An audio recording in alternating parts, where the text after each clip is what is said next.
Today I'm joined by Paul Fullock, a former army officer who faced a life-threatening diving incident that uncovered a hidden heart defect. Altering his life dramatically, Paul was forced into early retirement from the army, leaving him reinventing himself and his life.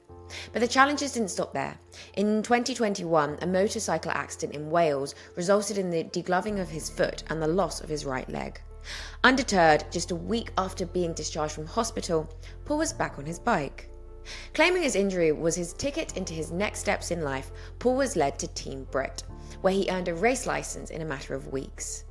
So, join me through the reinvention and unyielding spirit that defies Paul Fullock. How are you today, Paul? I'm really well, thank you very much. Just got back from a weekend riding the TET in Wales, so I'm a bit sore from that, but really happy to be here. Thank you very much for talking to me. Of course, that sounds really exciting. And I'm really excited to get into why you were driving that this weekend. But obviously, what I want to do is I want to start at the beginning of your story. So let's kind of go back a little bit and where you want to take it, it then is over to you.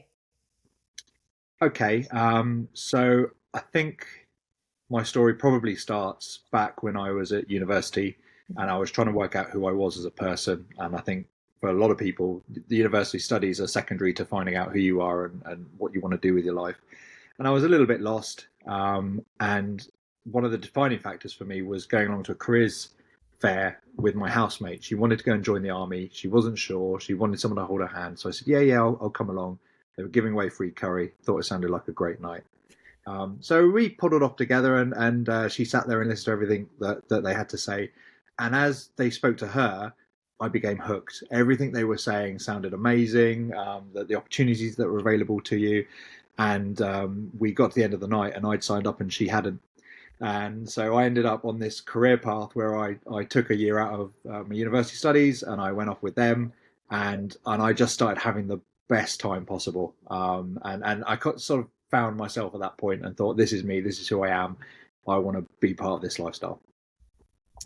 Um, that took a little bit of a stumble in 2006 when I joined an expedition to go diving. And we set off to Egypt. And I've been training to become a scuba diver through the army, become an army diver for a number of years, and was really enjoying it. And halfway through the trip, had what can only be described as a freak accident. I had a decompression illness type 2, which is the bends, if anyone's listening and knows about these things.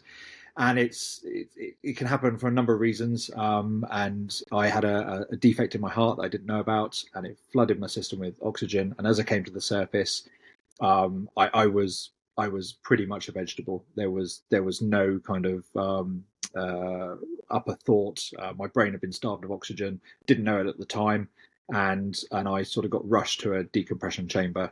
And over the period of some weeks, they recompressed me a number of times, and I was alive at the end of it, but only just. I wasn't really speaking. I wasn't really walking. Me, who I was, had gone, and someone else came in who was sort of 5 to 10% of the capacity that I had been before I went into that water. So that was sort of the biggest point in my life where something had changed. I'd gone from being really confident about I knew what I wanted to do to someone who was needing so much care and so much kind of attention just to get through day to day. And the recovery process, the first 2 years was sort of walking and talking. That was really, really long. And then probably the next 3 years were polishing what I got back into something that was recognizable, that I recognized as sort of a quality of life that I was happy with. But the army career had gone at that point. They were really good. They held on to me for sort of a number of years. But then when they said, look, you're just not going to get back to the level that you were at, really sorry. It's been a great run, but it's not for us. And I sort of had to think about reinventing myself at that point. And that was really, really difficult. The physio and the kind of recovery had taken a lot of effort, and I sort of just did it out of necessity. There's no choice when you go through something like that. You have to just attend and go through, and it's very guided, and they tell you what you need to do, and you just throw yourself at it 100%. So that happened, and at the end of it, and I thought, oh, I'm not in the army. Who am I? What do I do?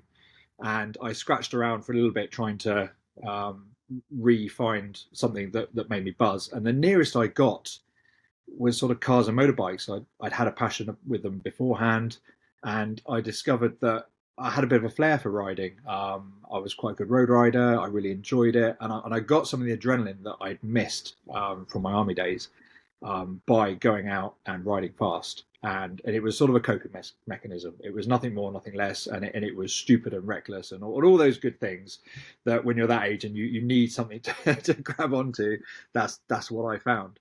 So that's kind of where the love of motorsport came from, and it was, I think it was a desire to have some self-preservation. I realised that to get the kick, I couldn't ride at those speeds on the road. It was technically possible, but you were rolling a dice every time you went out, both with your license and with having an accident. It's not a safe place to go fast on the public highways, and I think I was young and stupid enough to do it, but just old enough and just wise enough to realize that I had to change.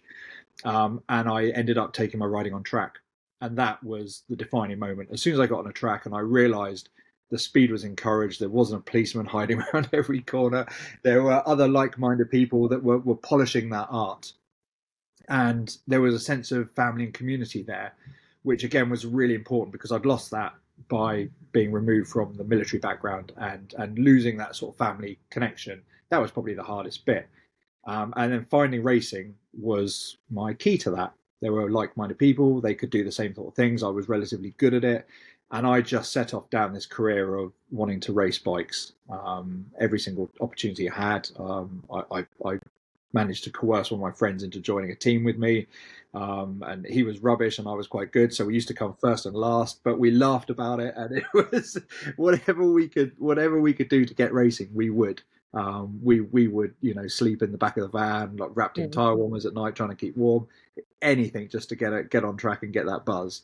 And that became who I was. I was a bike racer, and it started to define me, and I needed that quite badly.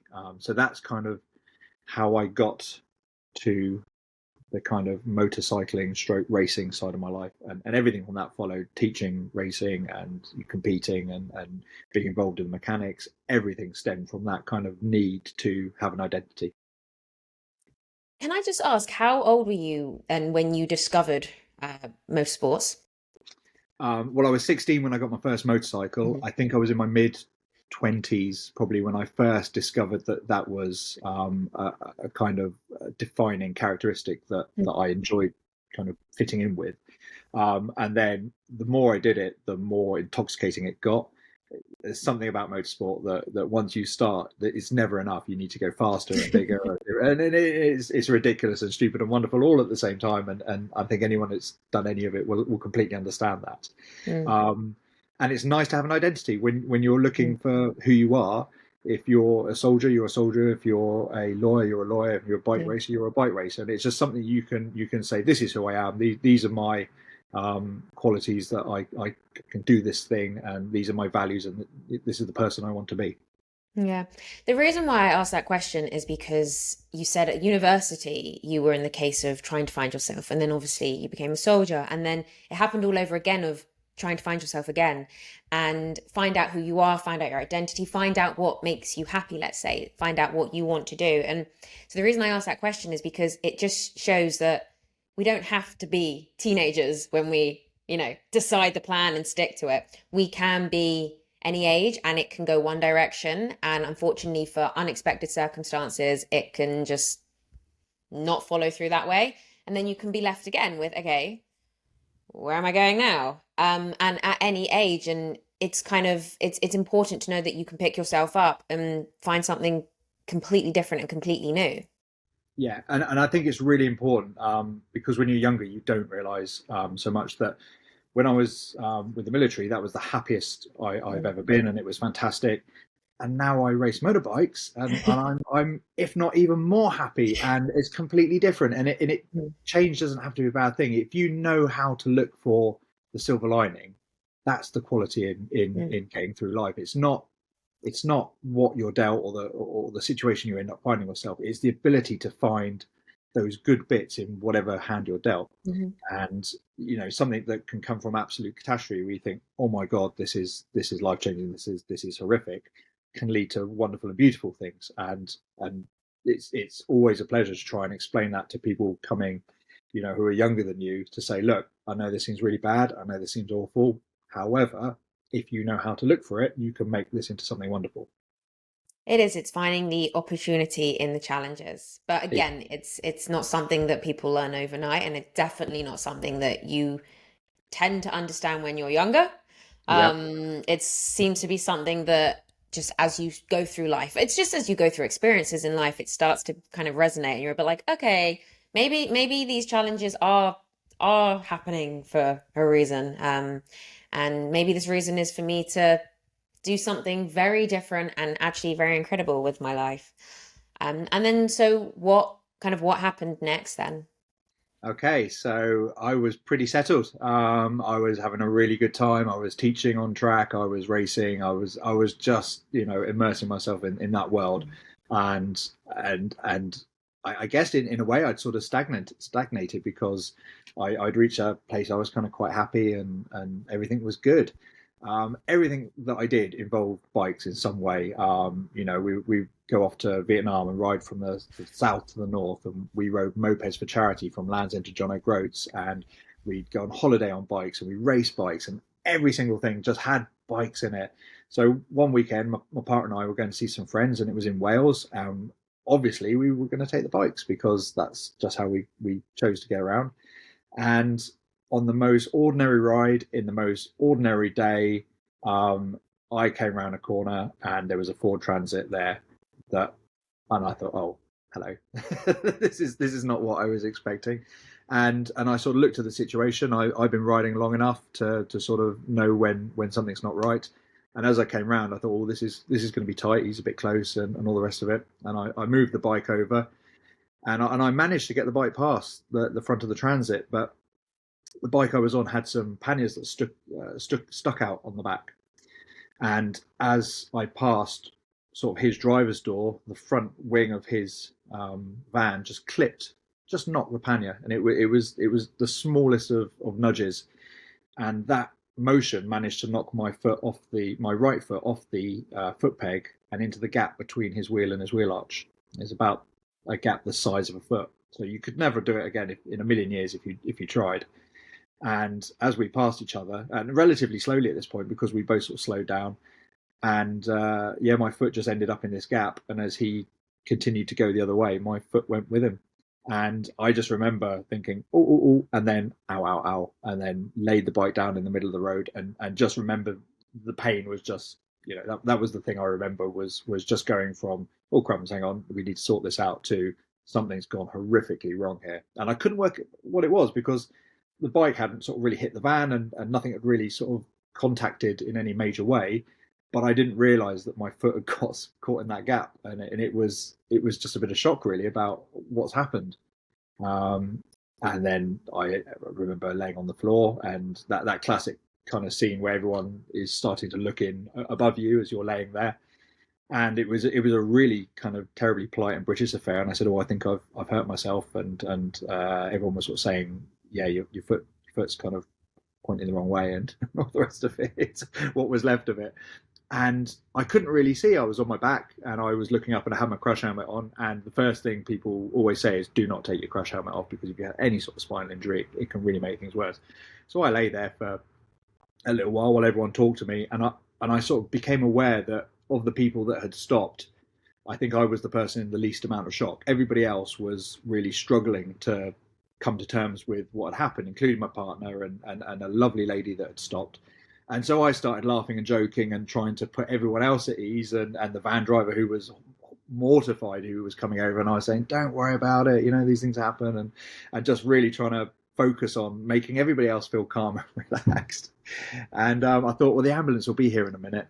And sort of 10 minutes went past, and 20 minutes went past, and eventually someone got a phone signal out, because in Wales that's a challenge in itself.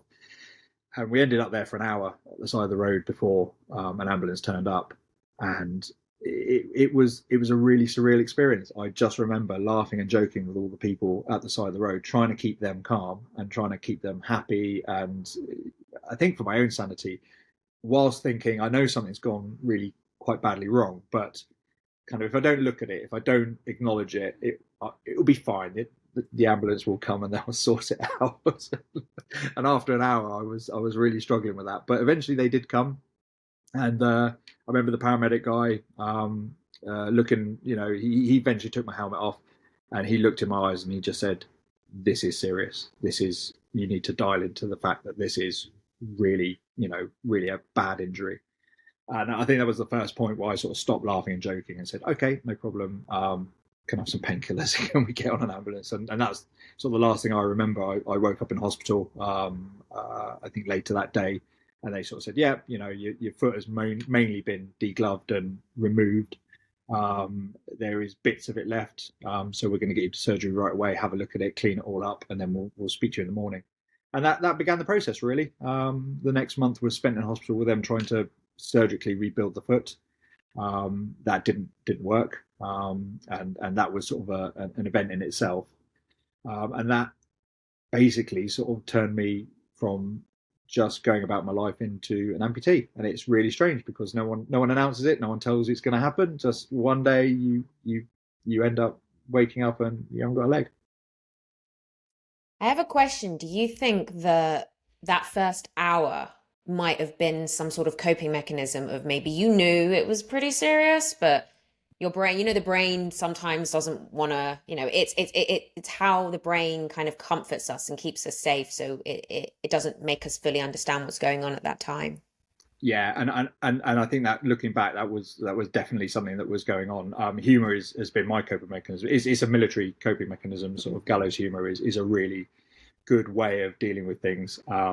And I remember being at the roadside, and there was a lovely lady that stopped, and she practiced Reiki, and she said, "Would you mind if I practice Reiki on you whilst you're laying here?" And I was, "Unless you got morphine, knock yourself out." We went through a whole Reiki session. I had questions for her, and it was brilliant. It distracted me for a good 30 minutes, and I had no idea why she decided to stop and wait for an hour, but I was really grateful that she did.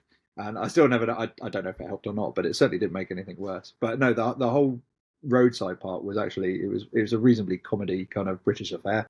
Looking back, quite enjoyed it Mm. in a I like very that you. strange way. I like that you said it was a British fair. It was a very good. Well, I was conscious that there was at least one lady present, and I promised myself right at the beginning. I said I'm not going to swear.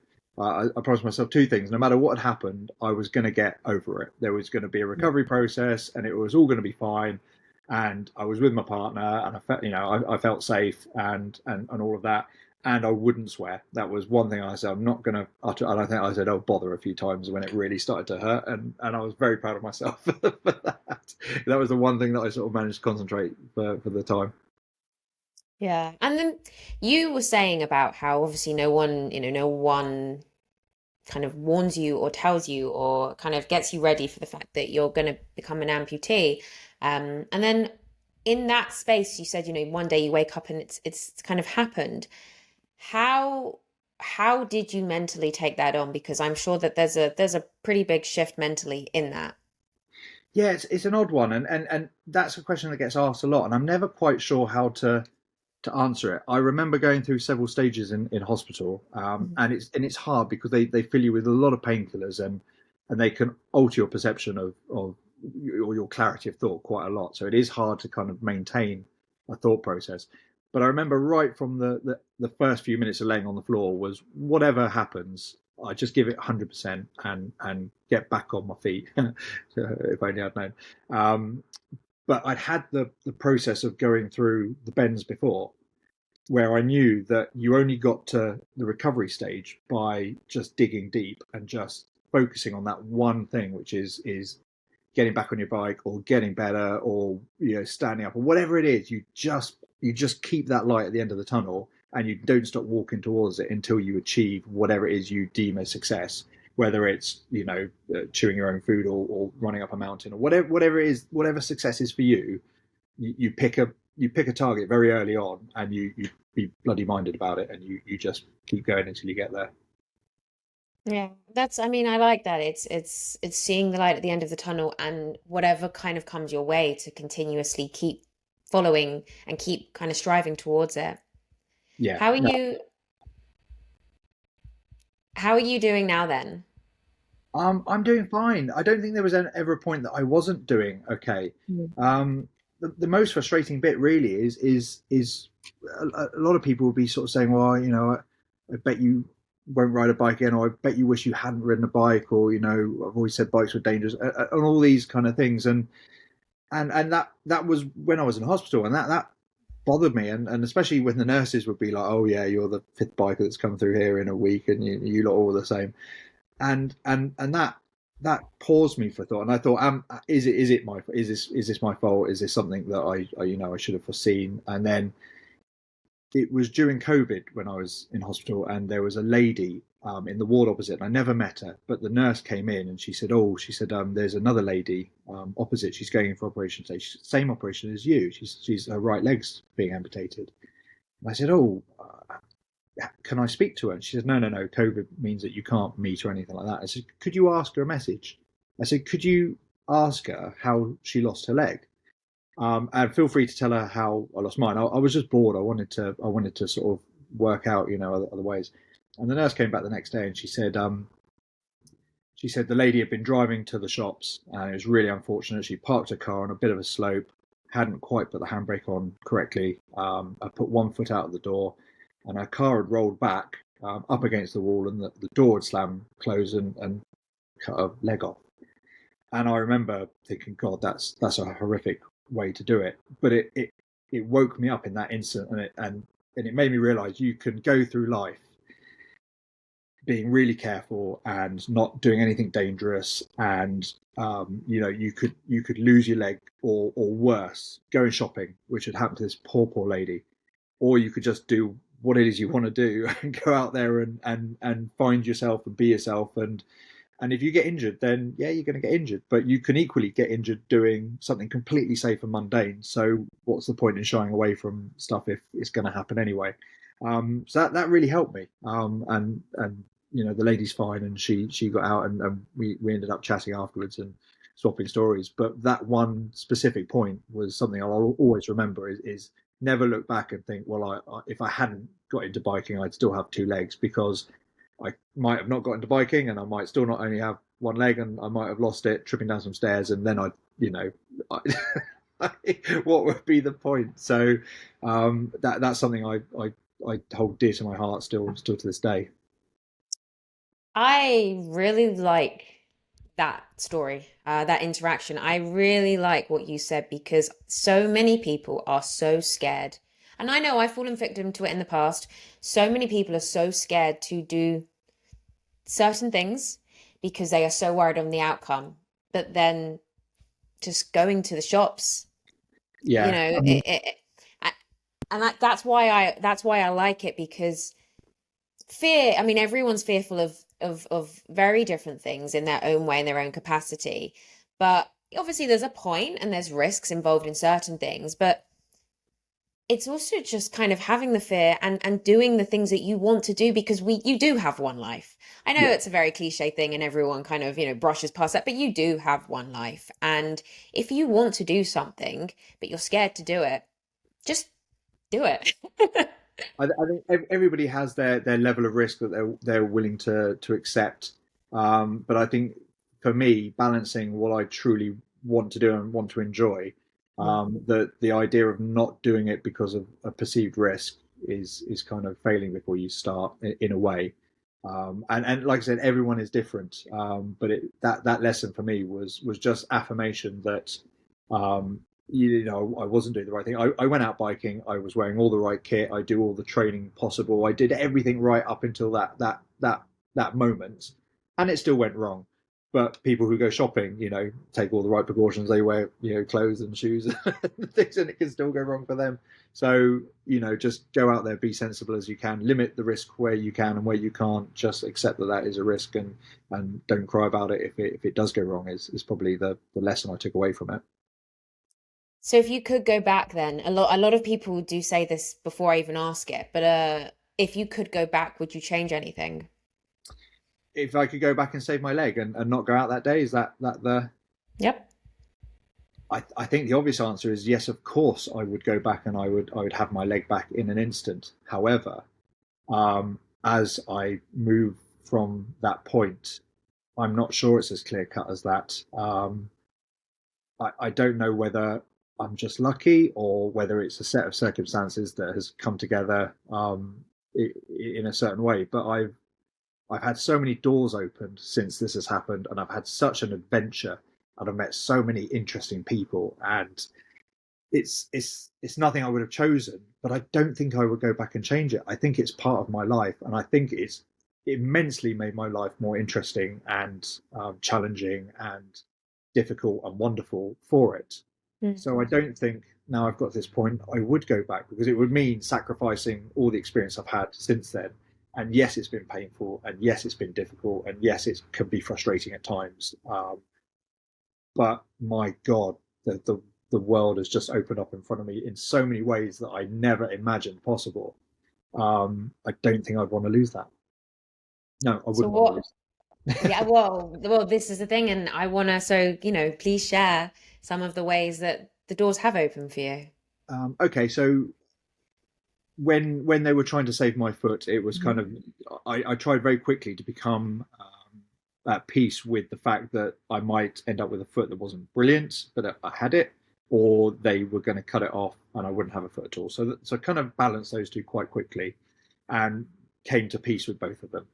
Um, when the surgeon came in, it was a really rushed meeting. He said, "Oh, as you know, we operated on the foot this morning. We've taken lumps of your other leg out to try and rebuild it. That hasn't worked.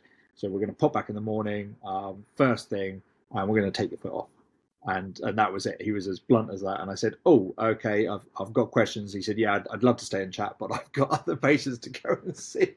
So he said, "The nurse will look after you." And I was sort of absolutely shell shocked at that kind of right. Okay.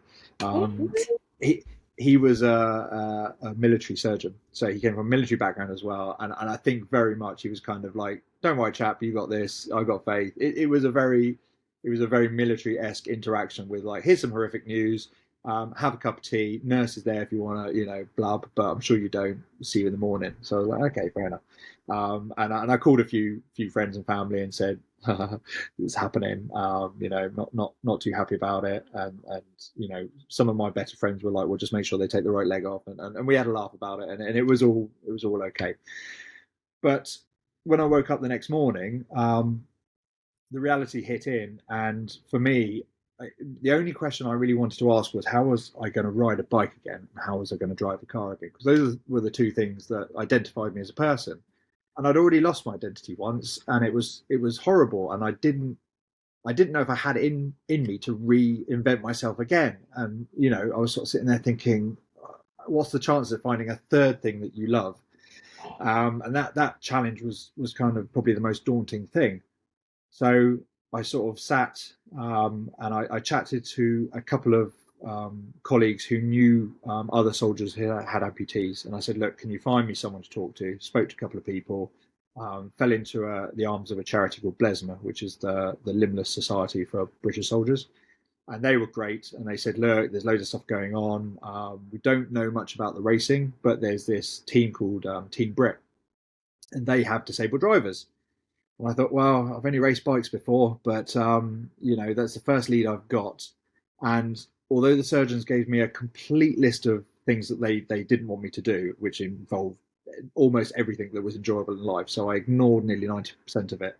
But they said, if you get back on a bike in the first couple of years, and you basically split open the stump that you're left with, there's an artery that runs through there, and he said you'll bleed out before the ambulance gets to you on track. So you just can't ride a bike. Just you can't go racing. It's just too dangerous.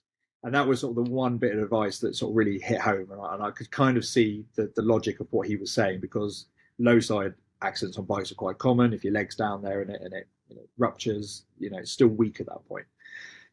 So I was like, well, maybe this car racing business is something I could look into.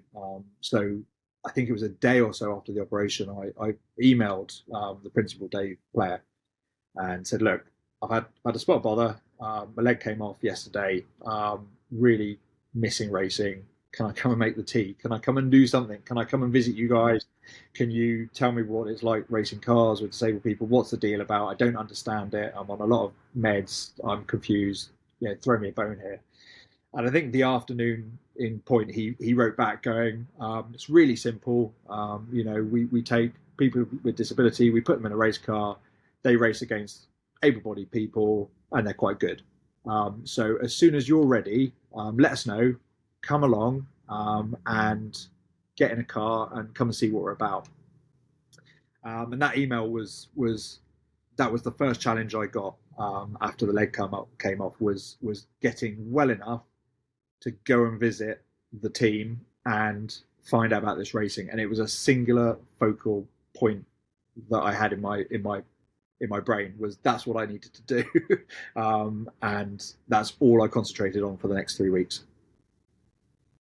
It's so interesting that you emailed them the day after your surgery. It shows how driven, I guess, and how much you really wanted to, continue on with the things that you loved and find the passion and get it back quite quickly. It's quite admirable that you did it the day after surgery. Um, Yeah, so yeah, everyone else called it bloody mindedness. I'll go with that. Well, it was, I I don't know, like it. it was just it was I think it was just a coping mechanism. It was how quickly could I get back on my road bike, and I think I was released from hospital. I think a week and no, was it 2 weeks after the operation? I think it was 2 weeks and some days I was released from hospital to go home, and it was go home, go and get lots of rest, start your physio routine, and the next 6 months is going to be about you and physio. And that night, my friends were, it was Eurovision, and my friends were having a party. Away, we were in Bristol in the hospital, and my partner lived in Cheltenham, and they were having a party in Crawley. And I said, we need to go to the party. There's no way I want to go home. And we had this huge argument because my partner didn't want me to go, and my friends, and I said, we're going. So I took as many painkillers as I could, and the journey over with the jiggly rose was agony. And got there and couldn't sleep and couldn't, nothing went right. But I was so bloody minded that I wanted to go to the party. And so that happened. And then a week or so later, I got up to Brands Hatch and got in the car for the first time. And again, was just the earliest opportunity. And I think I got back, and a week after that, I managed to get back on my bike, just with my brother's help, sort of lifting me onto my road bike. And I just remember getting on it and riding it as fast as I could, because that was to me that was the proof I needed that I was still who I was. And I remember we went on a ride together, and the sort of stump was on one side of the bike, and I remember going a reasonable speed. I remember it flapping behind me because the wind there was nothing keeping it sort of in place, and I didn't have any muscle structure. And I remember just holding onto the front of my bike and just opening it up and thinking, I can still do this. I don't know how it's going to look and how it's going to work. And where we got to where we was going, I couldn't even get off the bike because there was only one leg, so I could get off the bike and sit on the floor, and that was about it. But that was enough. And I remember being on the bike as much as possible, but even getting to a petrol station and having get the lady to come out and take my money because I couldn't get off the bike to go in to pay for the petrol. I didn't have enough. The left leg had been cut to pieces to try and save the right one, and the right one was missing. So I was pretty much, once I was on the bike, that was it. I was stuck there. But I was on the bike, and that's all that mattered, and I could ride. And eventually I sort of slowed down a bit, and I got it out of my system, and I sort of calmed down. But those first few rides, all I wanted to do was just prove to myself that it was still possible. And stupid as it was, that's all I wanted to do. But sometimes we have to do them for ourselves. We have to do these things for nobody else except us. We have Yeah. to show ourselves just what we can do. And sometimes all we have to do is do it once or however many times, and you kind of think, okay, I've done it. I am capable. I can do this. And it changes something in your mindset as well when you have seen that you've been able to do that. And I think it almost projects you and pushes you and launches you into the future. So you are a driver for Team Brit now, and how is that? That's fantastic. So I started off in my first year. They put me into one of their academy cars, which is a little one series, and we competed and did quite well in that. And then in year two, which is just the end of this season, finishing now, I moved up to an M240, which is sort of twice the power and sort of not much heavier. And that season's gone really well. We've got quite a few podiums and been around doing all kinds of wonderful stuff. And they've just moved me up into one of their McLaren 520s to compete next year in the Endurance Championship. So we've just done the 6 hour Endurance Championship at Donington. We came second. So yeah, I mean, just in the car now, and it's such an amazing opportunity. It's so hard to get into racing, in any type of racing. You have to work really, really, really hard. And I work my arse off to get into bike racing because it's expensive and difficult, and it hurts when you come off, and all that great stuff that make it wonderful. And I never thought in my wildest dreams I would become a car driver, because it's bike racing turned up to 11. You know, you need more sponsorship, you need more support, you need a bigger team, you need all this stuff. And I just thought, well, I'm not in that league. I'm going to sit here being a bike racer. I'm absolutely happy with that. I know my lot. And then all of a sudden you've got someone saying, okay, there's this opportunity here. If you want to jump, we'll show you the way, and it's up to you. And from a physio point of view, nothing could have spurred me on more than that.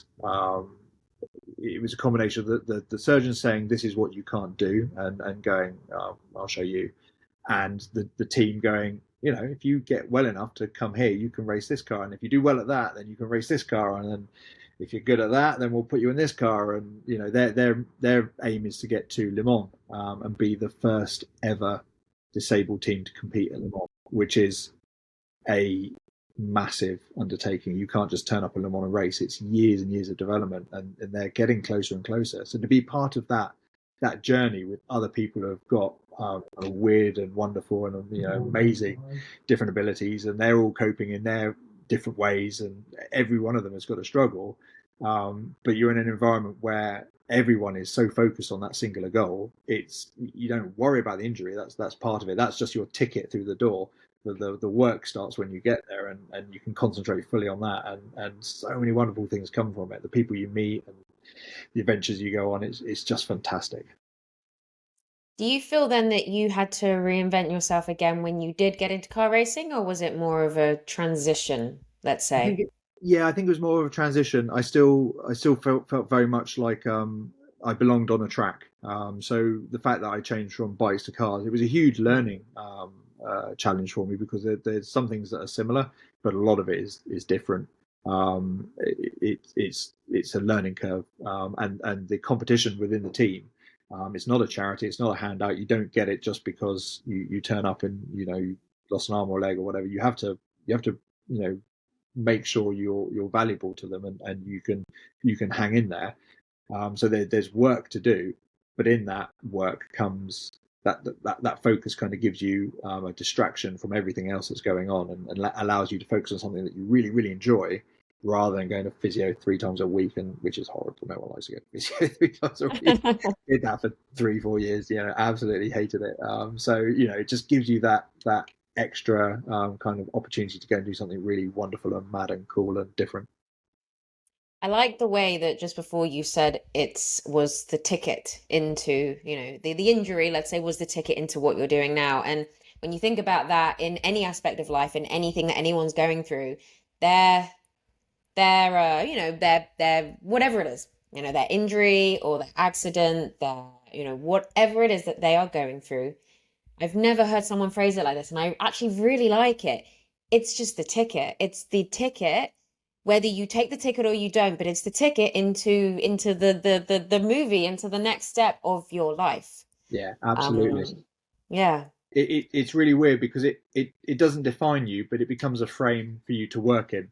Yeah. And since becoming an amputee, there are huge benefits, absolutely huge benefits, and it's it varies just from people being interested in your story. People are Mm. much more likely to come up to me now just randomly and just ask, especially when you meet kids. They're so honest. They're like, "Where's your leg gone?" And I say, "Oh, I didn't clean my room. I stood on some Lego," and now, you know, which their parents love. But it just allows you to frame sort of the next section of your life. And there's work that I do now where having one leg is an advantage. We're working out in Ukraine at the moment, taking aid out there, and I don't speak Ukrainian, and most of Ukrainians don't speak English. But as soon as I turn up with one leg, they instantly want to help and find out what I'm doing, and they're uber friendly. And I think they assume that I lost it in Ukraine, which is a horrible thing to say because there are lots of people that have lost their leg in Ukraine. But I've got no way of telling them that I haven't lost my leg in Ukraine. But they then instantly want to help with whatever it is that I'm doing, and it makes my work so much easier. And I think if I just rocked up as a two-legged bloke, then they wouldn't have given me the time of day. So there are so many benefits and upsides that if you know how to look for them, they present themselves. But I think that's the key for anyone going through this is learn how to look for ways that this improves or defines or it makes your life easier, rather than all of the ways that it makes your life much less easier. Mm. That is exactly it.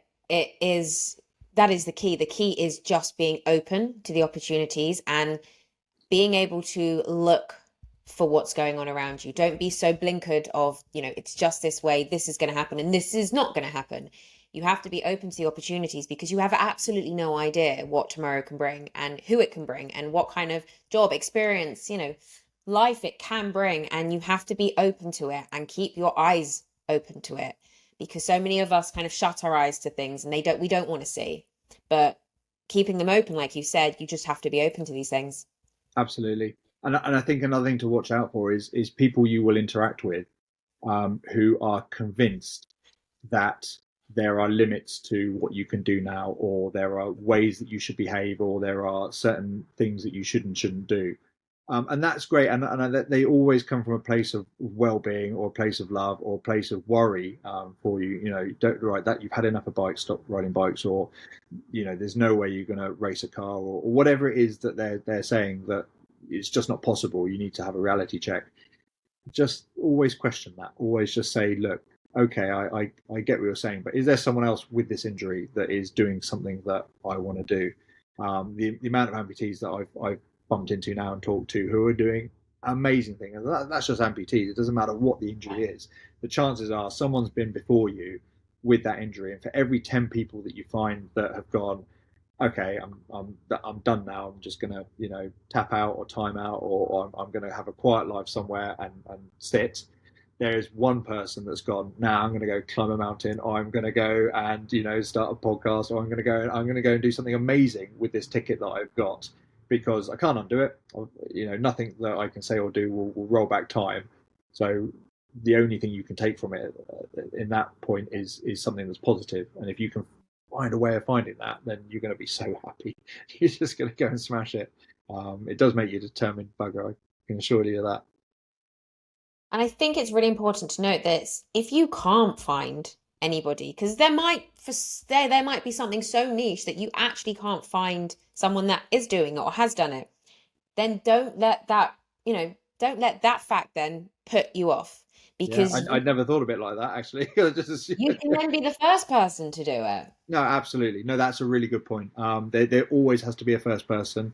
And again, no matter what you want to do, it's incredible. I never thought I'd be racing a car. My teammate's got one arm, I've got one leg. Between us, we're an entire racing driver with a couple of bits left over.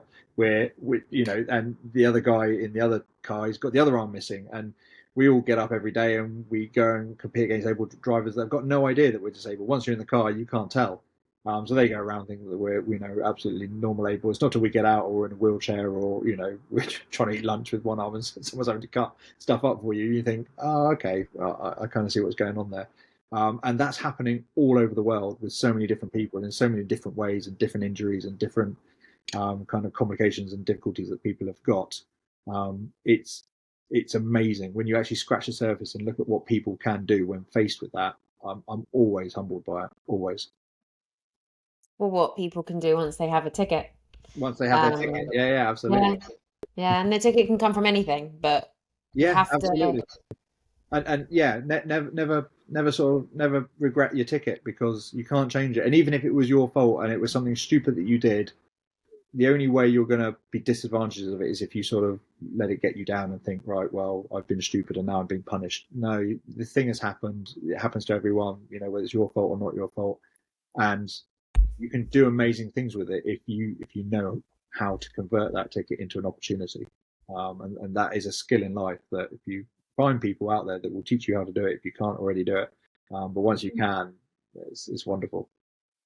Yeah, it is wonderful, it is. And then what I want to do is I want to ask you then if you, what advice you would have to somebody that might be at the stage where they are probably having to reinvent themselves. And they don't, it's a scary thing to have to reinvent yourself, and there's no guidebook, absolutely no guidebook at all, and everyone does it differently. What would you say to someone that is at the very beginning of that process? Okay, so it's a hard one. This one, I think. Firstly, don't rush it. Sometimes it takes time. Sometimes you have to sit there. Sometimes it will come in an afternoon. For me, it happened in 3 or 4 hours. It was one email, and the life that I didn't have got invented there and then. And it might have been to the team that I'm with now. It might have been to some guys that hike up mountains with one leg.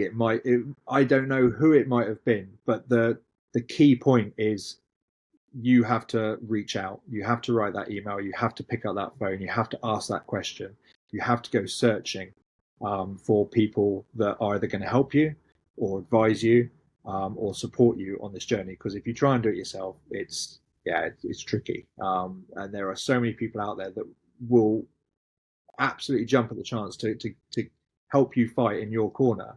But you have to stand up and say, this is what I want to do, or this is what I think I want to do, or this is who I think I want to be, and start that journey. But only you can do it, and you can do it when you're ready. But only you can decide that, and only you can get it going. Yeah, I hear that a lot. And I know from things I've been through, you only do it when you're ready.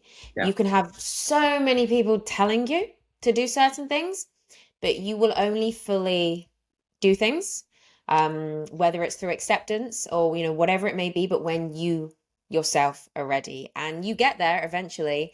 But yeah, don't rush. You do it when the time is right for you.